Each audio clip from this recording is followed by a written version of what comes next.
Hey right. guys, how's it going? How's everyone doing out there? This is a little different.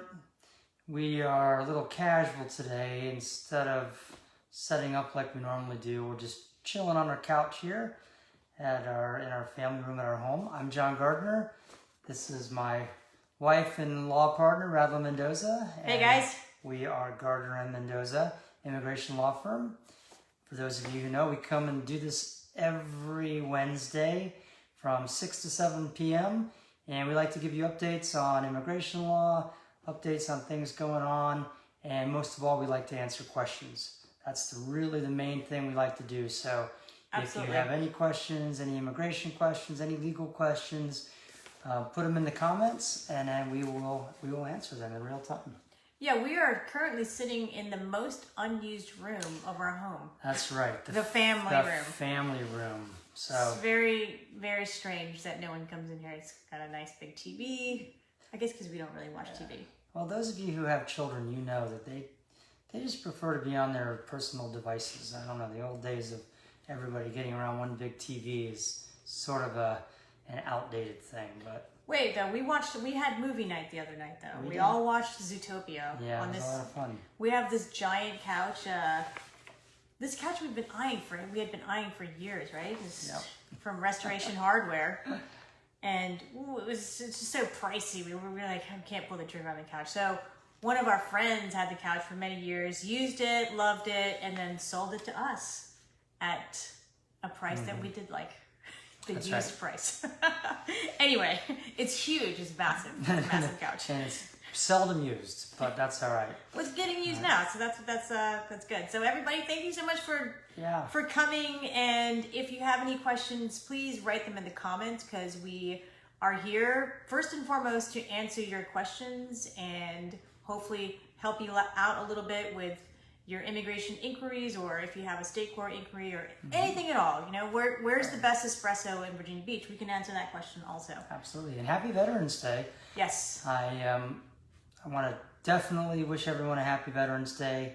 Hope you're having a good day. As a matter of fact, you know, normally when we start our Facebook Lives, we do what we call the brag session. The brag session is where we read a comment that one of our clients has left, and we like to read them because it allows us to brag about how great our law firm is and how awesome our team is. We mostly like to brag about our team, but instead of bragging about our law firm or our team or both tonight, we are going to just brag about veterans, and we certainly encourage all of you to do the same. If you want to put someone in the comments here that you want to give a shout out to today on Veterans Day, please do. All right. We have some veterans in our family, so we'll honor them first. Radlin's dad is a veteran. He served in the United States Navy. So shout out to my father-in-law, totally awesome. And both of Cool guy, cool veteran. My favorite veteran. There are a lot to choose from. He's still my favorite, though.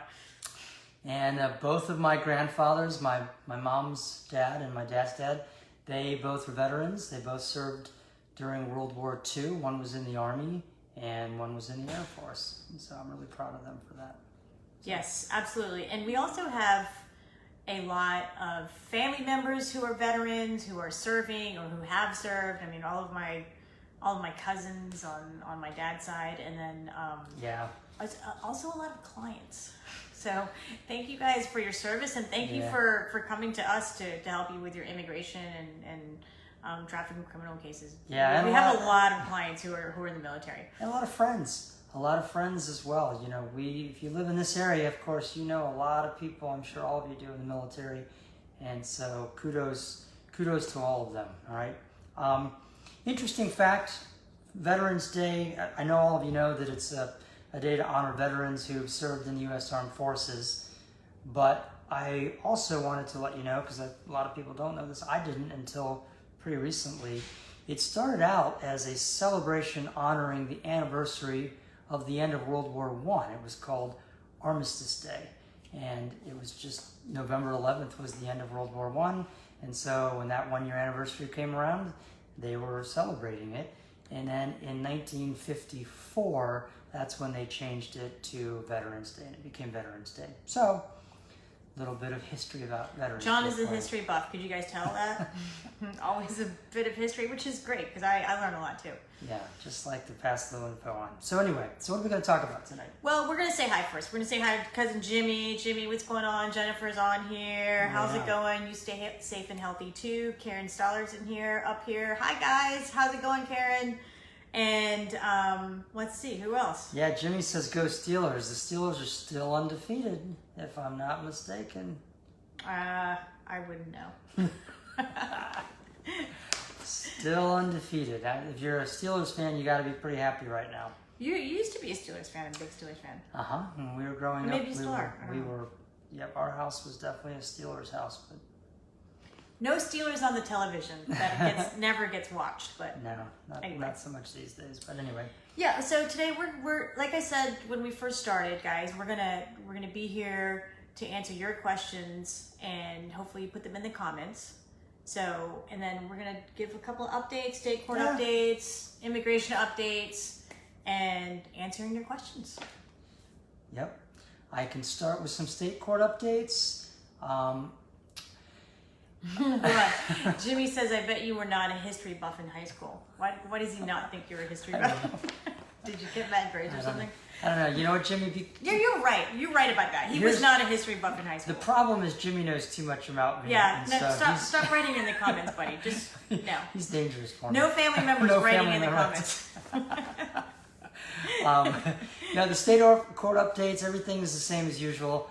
I was in Virginia Beach yesterday, Norfolk yesterday as well. I was in Suffolk the day before. I'll be back out in Suffolk tomorrow. Bottom line is, make sure you have your mask. Everything in the courts is up and running as per usual. They're asking the normal questions coming in. If you have any COVID symptoms, if you've been exposed to anybody that has COVID, if you traveled outside the country in the last 2 weeks, or if you've been asked to self-quarantine by any healthcare professional within the last 14 days. Those are the questions they're asking typically. Some places are taking temperatures. Not all of them are. Depends on what courthouse you're going to. And just make sure you have a mask. That's the main thing I see is people rolling into the courthouse without a mask, which is kind of surprising considering you need one to get into just about every other place. Are they surprised that they have to have a mask or they just forget it? Because I forget the mask sometimes. Well, they sometimes do seem surprised. And then they can get a mask. You can ask for a mask in some of the courthouses if you forget one. Oh, that's nice. Yeah, and then on the way out, there's a box that says, please deposit your used mask here. That concerns me just a little bit. But no. I'm sure they're not. I don't know what that's yeah. about. Knowing what I know, they're probably being reused. Not to get the new people coming into the courthouse. They're probably headed over to the jail, but No, they're not. Okay. laundered first. Oh, it's a cloth mask. Yeah. I won't name the courthouse, but anyway, I did chuckle when I saw the bin. Please deposit your used mask here. Your borrowed mask. That's what it said. Anyway, so that's the update for the state courts. Everything is as per usual. Let me pull my notes up here. Okay. Yes. Okay. So immigration. Oh, did you want to talk really quickly about the driver privilege card? We talk about that every week. It's coming up, guys. The driver privilege card. If you know anyone who may be able to take advantage of this, please contact us because it is a huge benefit. I read somewhere that probably over 250,000 Virginians will be eligible for the driver privilege card. So that's a lot of people. Maybe there are even more people out there who could take advantage of this. So maybe just a quick rundown on again, quick overview. This is a new law. It goes into effect January 1st, 2021, which is right around the corner. And basically, if you're in Virginia and you want to drive and you currently cannot get a Virginia driver's license for some sort of reason that's dealing with immigration is primarily what this is addressing, okay? It doesn't necessarily mean you're undocumented. You might just be in a process right now that you don't have what you need yet to get a driver's license, but you need to drive. You need to drive for work, you need to drive your kids to school, whatever. Under this new law, you can get what's called a Virginia driver privilege card. You can't use it for anything else other than driving, but you can use it to legally drive in Virginia. And you'll have to show that you have insurance, that you can pass the driving test, and that you have income in the Commonwealth of Virginia in the past 12 months. The easiest way to prove that will be to show that you reported it on an income tax in the prior year, or that you were claimed on someone else's income tax as a dependent, okay? So if you can show those things, doesn't matter what your immigration status is, you can get a Virginia driver privilege card and you can drive legally. And the promise with this is that this information will not be shared. I've talked to some of my clients, I've talked to some of the translators in the courts. I think one of the things that's making people nervous is the old, oh, okay, yeah, you're going to give me the driver privilege card and I'm going to give you the information, and then next thing I know, the feds are going to be knocking on my door asking me about immigration. And I mean, that can always happen, but this shouldn't make that risk any worse. It's not supposed to, okay? So if you need to drive, I highly recommend that you take advantage of this. If you need help with it, please contact our office. We'll be happy to help you out with it, point you in the right direction, walk you through it, okay? Yes, absolutely. And we just want to help as many people as possible, even if they don't come to us to get the assistance that they need, just for the knowledge that they know about it. And as you said, this is only for driving in Virginia, right? Driving in the Commonwealth of Virginia. So you can't can't use it at the airport as identification. So that the new TSA, I don't remember what it's called, but you now have to fly if you're using a driver's license with that TSA approved, like I think there's a star or check mark on your driver's license. I don't have it on my driver's license, so I'm going to have to travel with my U.S. passport. Right. So it sounds like with the driver privilege card, you're not going to be able to use this to travel. Yeah, it's not for traveling or anything else, but you know, if you're going to work and you're speeding and you get pulled over, you don't have to worry. You don't have to worry that you're not going to have a license, because driving without a license in Virginia is a Class 2 misdemeanor. A lot of people don't realize how severe it is. It's a Class 2 misdemeanor. It carries a maximum of 6 months in jail and a $1,000 fine. I mean, that's not going to happen, obviously, on a first offense, probably not even on a second offense. But the bottom line is it is a jailable offense. It's a misdemeanor. So a lot of people drive every day without a license, and it's risky to do that. So if you qualify, you're going to be able to get the insurance and everybody can pass the test. I mean, come on. Those two are easy, okay? The part that maybe you will need some help with is the income part. Yes, you worked in Virginia. The question is going to be whether you have a way to document that. I mean, you know, if you're just been getting paid cash, that's a harder situation. But most of the people that I work with and talk to, and especially my clients, they all pay income taxes. They file tax returns, and so they are perfect candidates. We're getting the word out to them. Help me by getting the word out to your friends, okay? All right, we have a question from Jimmy. He says, do you think Biden will encourage governors to close their states, and how will that affect immigration? So I don't know about the first part of this question. Do we think, or maybe you have an idea about it, whether Biden will encourage governors to close the states? The impact on immigration with regard to shutting business down, I think that's what you're talking about, Jimmy, is the USCIS should be open for business as usual, as it has been throughout the global pandemic. USCIS, the centers that process the applications, the petitions, you know, the naturalization applications, they have always been open. I'm sure there have been times where there's, you know, short staff, or, you know, some people are working. Well, most of the people were working from home. So that should not change. Fingers crossed that doesn't happen. I mean, you know, a lot of people think that there may be a surge in the coronavirus, and that there's going to be another shutdown. I mean, talking to some neighbors today, and that was the talk. But hopefully it does not impact USCIS too greatly, other than just the normal things when we have people who are out sick or, you know, not in the office. But I think that they handled things fairly well during the pandemic, and our cases were still continuing to get processed even during those months where everyone was quarantined and everything was totally shut down. I mean, we were still getting receipt notices, we were still filing things. So hopefully it doesn't impact it too greatly. Now, that said, Jimmy, I'll segue into something we always talk about every single week, and that is there's a huge backlog right now. I mean, there's a huge backlog of cases, and we always encourage everyone, if you believe that, you can file your case, then you should file your case. You should file it now. You should file it quickly. You should make sure, check all the, dot all the I's and cross all the T's and make sure your application looks good. And if you need help with that, we're of course here to help you.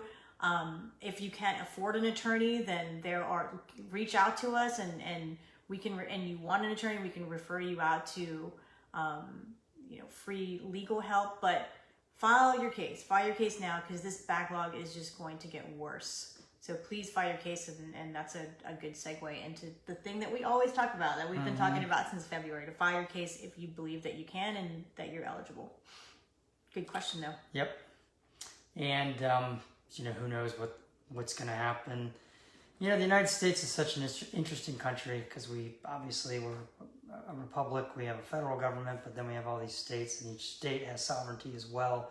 And so any kind of national mandate, whether it be a mask mandate or anything else, it becomes a tricky thing to do here, because you are going to have some states that are just going to say no. Or if it's a travel immigration thing, some states are just not going to abide by it. And it's hard to say. We'll see. Yes. So Jimmy comments that his courts are closed where he is, and has just recently reopened, but now talking about closing again. Here in Virginia Beach, they're looking at the possibility of not going back. I think half the students are going back in a staggered schedule, and I think they're rethinking that. I think that's still happening as of late this afternoon, but there was some news about reconsidering whether to send everybody back. I don't think Norfolk is going back to school, according to some of the parents. That's really interesting about the courts, though, Jimmy, because our courts have been running at just total normal capacity for a while now. I mean, for several months now. You go to the courthouse, it's just business as usual. Yes. And the last time I was at the USCIS office, business as usual. And that was last week. Attorneys were there this week, and it is business as usual. Maybe too much business as usual. The big update that I have for our Norfolk USCIS office last week reported that the office is in full swing. And it was super busy, crowded, many officers interviewing. We got an email from the field office director, Frank Reffel, and he said that the office in USCIS in Norfolk is going to be closed tomorrow because a couple of their employees have tested positive for COVID. And I don't know whether those employees are immigration officers who are front-facing, they're meeting with the public. Don't know who the employees are. Don't know if, customers have been exposed to an officer, if it was, or attorney. So we will keep you posted if the closure is beyond tomorrow, but it's going to be closed just for tomorrow for a more intense cleaning, and just to be on the safe side. So wasn't there a COVID exposure in the courthouse? Yeah, in Virginia Beach, there was in the clerk's office in the circuit court, but only the circuit court closed, not the general district court or the juvenile court. Right. It's in the same. It's all in the same building. But, And how long did it close? I think it was just 1 week. We've got 1 day here, so we'll see. I've gotten some emails from local attorneys thinking, what's going on with the 1 day closing? I don't know.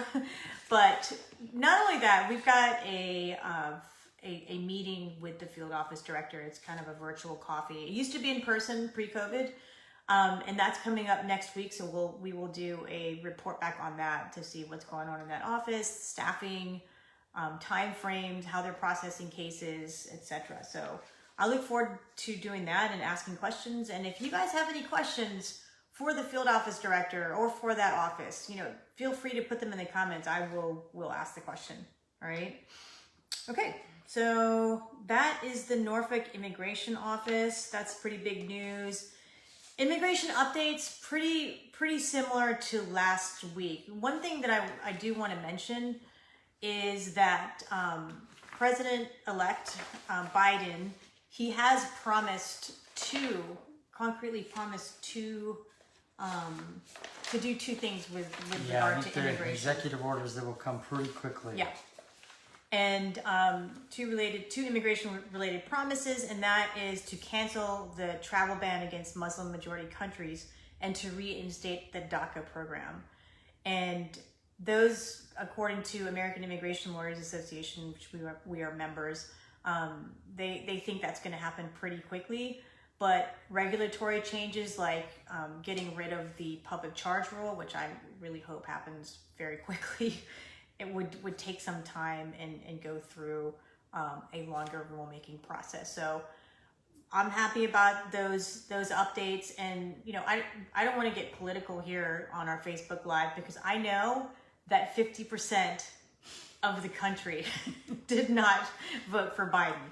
And I respect that. I'm not, and who did I vote for? Nobody knows, right? I think it's 49%. Is it 49%? 49.7%. Whatever. But it was razor thin. We know that. But I mean, I fully support any immigration. We fully support any immigration related measures that are going to help our clients. And I do also want to just point out that Kamala Harris is the child of immigrant parents, which, you know, John and I, we go to these naturalization ceremonies. I've been fortunate enough to speak at a couple of naturalization ceremonies here in Norfolk. And I always talk to the group of newly sworn in U.S. citizens about how their kids will be able to, you know, take the federal judge's job after he retires or after she retires.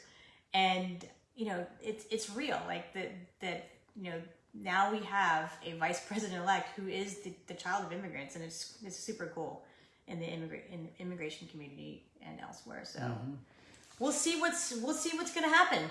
Yeah, I keep our fingers crossed that we've got immigration positivity coming. Who knows? Yeah, you know, nobody has a crystal ball. The way it looks right now, you know, my 2 cents on it is that I think it looks like we're going to have divided government in 2021 is my guess. The only way that wouldn't happen is if the Democrats win both Senate seats in Georgia. So if the Republicans win even one of those, they'll hold down to control of the Senate, which will create a balance in Washington with the Democrat president, a Democratic House, and a Republican Senate. And what that says to me is that with immigration, other than things that can happen through an executive order like DACA, we're more likely to see some nibbling around the edges of it than sort of the sweeping immigration reform that we've been hoping for. We've been promised for 20 years now. 3 presidencies. Yeah, I just just hasn't been able to get it done at all. Without a big majority with one side, I just don't think that that's likely to happen. So we'll have to just keep waiting. But who knows? Anything could happen. But we're more likely to see some tinkering with what we have now, which is okay. We welcome positive tinkering as well as positive tinkering. Right.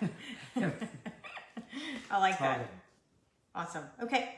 So also from last week, same as last week, the November visa bulletin is the same as October. So some of the cutoff dates are very favorable for India and for China, for example, in the third preference employment-based categories.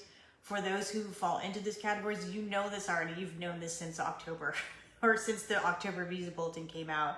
Also in the family-based preference category of the November visa bulletin, second preference is current. So if you are a lawful permanent resident, if you filed a petition for your spouse or unmarried child under 21, then, and they happen to be in the country or they're in the United States, then they actually can adjust status in this month as well. So that's good on that front. You want to talk about that really quickly? This is very brief. Just Oh yeah, the public charge rule. This is the rule that's on again, This off is again. the thorn in our sides. On again, off again. Where are we now? Is it on again or off again? It's on again. Yeah, it's on again. We just keep monitoring this because for those of you who have no idea what we're talking about, if you're going to be coming to the United States as an immigrant, one of the things that happened under the Trump administration was a new rule that people petitioning for you, and you will have to show that you're not going to become a public charge. In other words, that you're not going to come here and then just somehow end up being a drain on all the resources financially, okay? And the whole, I mean, conceptually, maybe some of you agree with it, maybe some of you don't agree with it, whatever. But it's, at least from an immigration law and immigration lawyer standpoint, it really has been a major pain and creates a lot of extra work and hoops to go through. And so we're always happier when it's off again rather than when it's on again. And this is a perfect example of something that really may be off again with that tinkering that I was talking about. Hopefully permanently. This is the type of tinkering that can happen that wouldn't take a major act of legislation through Congress for this to change. All right. So far, right. The on again, off again part of it, by the way, hasn't really had as much to do with the administration or Congress. Just to be clear, it's primarily had to do with the courts. The courts keep having different rulings coming out about it. The lawsuits, the lawyers. Yes, we make trouble. There's nonstop litigation. It's still going right now. There's litigation. Trouble is good though. That's what we're here for. We're here to shake it up.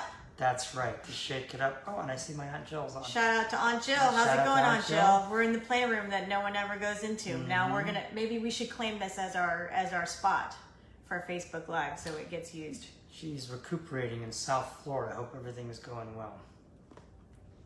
Absolutely. All right, so we don't have a lot of questions tonight. A couple of announcements before we sign off, because we really are just kind of waiting for people to ask questions. Jill, do you have a question? Do you have an immigration question? No? Okay. If you do, go ahead and write it in the comments. I did want to mention, and I know this seems like it's so far off into the future, and it is. But Citizenship Day is happening. I believe there is going to be a virtual and an in-person component. I've actually just been asked to co-chair Ayla's Citizenship Day, so I'm excited about that. I have not yet agreed to do that. I actually wanted to show you the list of duties that would be involved, and I probably will say yes to that because the N400 and helping people file for U.S. citizenship is something that I think we can all stand by, and it is not a divisive thing. But that's not really why I love it. I just think that it's such an important benefit for people who are lawful permanent residents to take if they're eligible, if they're here for the duration in the United States. And again, I know a lot of people, they say, oh no, I'm not going to file for U.S. citizenship for a variety of reasons, and I understand that. But a lot of times, for our clients anyway, the reason is, well, I might go back home. I'm like, well, you've been living here for 27 years. I don't think you're going back home. There's always that thought of, well, I'm going to retire back home. And that, a lot of times that does not pan out. But more importantly, for those who are lawful permanent residents and you have children who are under the age of 18 and they're also lawful permanent residents, if you naturalize before they turn 18, then they can derive citizenship from you and they don't have to go through this process. And that's hugely helpful.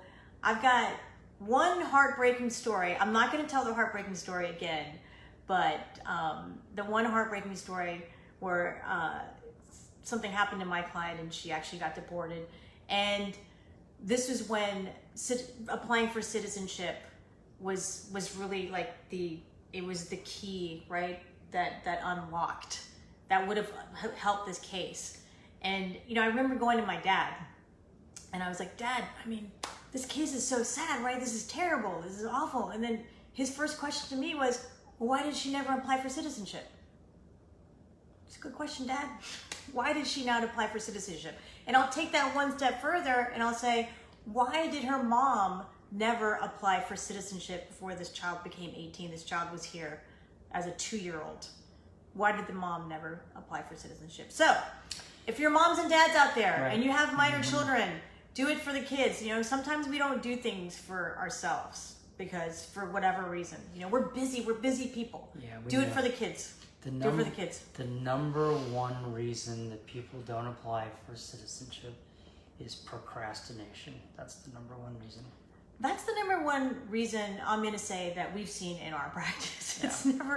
There's never been some earth-shattering reason as to why a person has not taken that step to apply for citizenship. You know what? Yeah, when things, you know, this summer when we have a little break from the school, I'm gonna do that. Next year, that's on my list. That's gonna be what I'm gonna do. I'm gonna apply for citizenship, and you know, do it now, right? Because it's only $725. It's gonna go up. Before the fee increase got axed on October 2nd, it was going up to $1,170. So it's $725 right now. So if you are eligible for citizenship, please apply. And if you can afford an attorney, then you will have the opportunity to have a professional go through that N-400 application with you and help you fill that out on February 20th, the day after my birthday. 2/20/2021 in just a few months. So that is all I'm going to say about that, because I can talk about applying for citizenship. No, we're gonna cut out of here in a minute. We just want to thank everyone for joining us, and again, happy Veterans Day. I saw my Aunt Sue on here and Jill. It's so great for you to join us. And thank you to all the veterans. So we named some at the beginning of the Facebook Live. Radlin's father, my grandfather, granddad, my grandfather, Papa, my uncle's father, my cousin's daughter is one of the newest members of the U.S. Armed Forces. So many people. My cousins, all of my cousins. A bunch of Radlin's cousins. They're in Colorado Springs right now. Just too many people in my family to mention in the military. A bunch of our friends all over the neighborhood. So to all the veterans out there, happy Veterans Day. Thank you for your service. We really appreciate it. And as always, if you have any questions, we continue to monitor this after we sign off. So if you didn't think of your question, or you got on late, or you're watching this delayed, let us know. Okay, pop a question in there and we will get to it. All right? Absolutely. And we also take a look at it after the fight. Well, you just said that.